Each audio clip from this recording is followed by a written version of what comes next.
watching Living Well on WMBD. GE slims down again, and one brand is paying people to take vacation this 4th of July. Diane King has those stories and more in your CBS Money Watch report.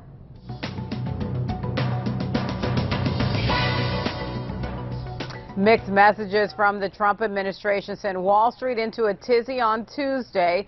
Stocks opened slightly higher as investors tried to dissect the president's latest tweets on trade and tariffs. General Electric is officially out of the Dow Jones Industrial Average today, and with the departure, it is announcing plans to shed another business. GE plans to spin off its healthcare unit and will also unload its stake in oilfield services company Baker Hughes. GE has been cutting divisions to pay down massive debt. Monday, the company revealed it's selling its distributed power unit for $3.25 billion. Venmo is not just for your phone anymore. The mobile payments app announced that it is issuing a debit card you can carry in your wallet. The card would be linked to your Venmo account. It would still allow users to monitor transactions and split charges with friends. And the 4th of July falls in the middle of the work week this year, posing a dilemma. Which days do you take off? The days before or after the holiday? Smirnoff is trying to help solve that conundrum. The vodka brand will pay 100 winners $500 to take off July 5th and 6th to participate in its red, white, and berry contest.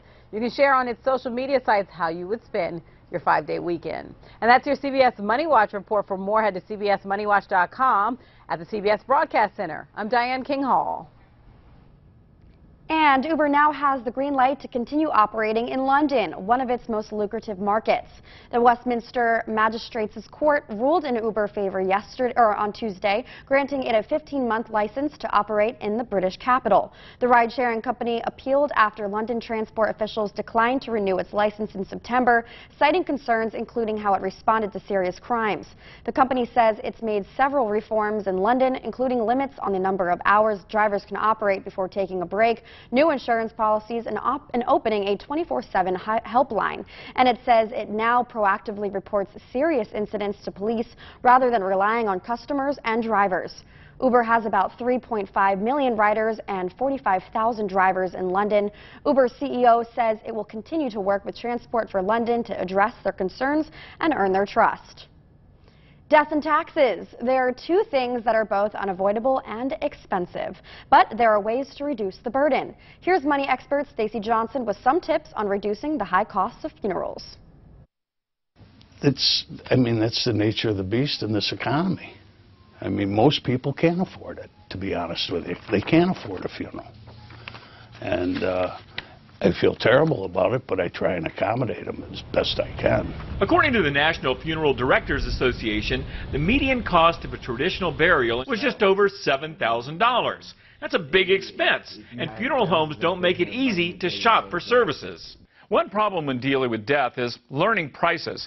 Federal law requires that funeral homes supply their prices to people who come in person or call on the phone, but they're not required to disclose them online. And according to a recent survey, most funeral homes don't. That loophole is now being partially closed with websites like parting.com. Here you can put in your zip code and find estimated prices from local funeral homes for services ranging from cremation to burial.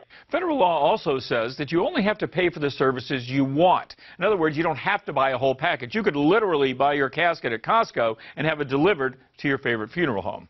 And yes, Costco does sell caskets, and so do other places. But while shopping can help with the expense, the single best way to save on funerals is definitely planning in advance. Pre-plan your funeral, pre-plan your cemetery space, know what you want to do. If you die tomorrow, do you know what's going to happen to your loved one? And if you don't, do something about it. Bottom line, shopping for funeral services is a great idea, but not if you require the ones you leave behind to do it. Plan in advance. Look at the stuff yourself. Decide what you want. Make your wishes known. That's going to save you the most.